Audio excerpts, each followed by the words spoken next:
I come from Michigan. I'm 31 years old. I come from a Christian family. I graduated college.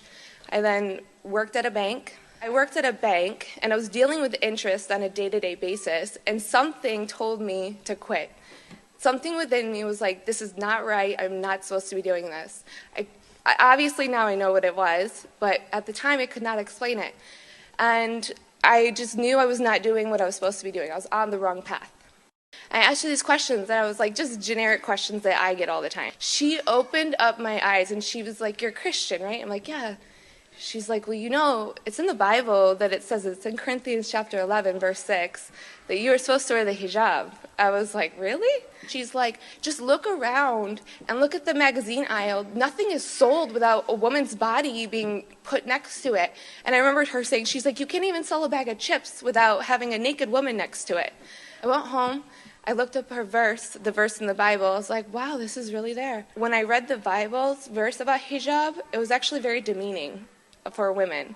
I don't know if many of you have read it, but it actually says that if you don't wear the hijab, you're supposed to shave your head in shame.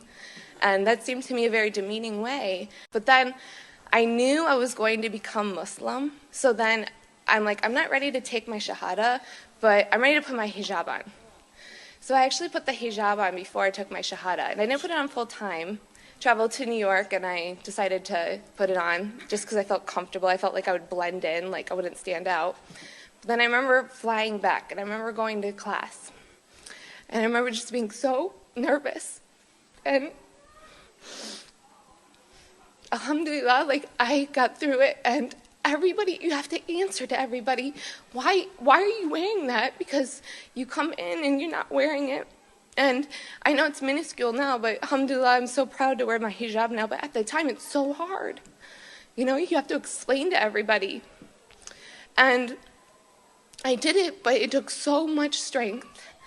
And then 3 months later, I just kept researching and researching, and I'm like, yes, this is the religion for me.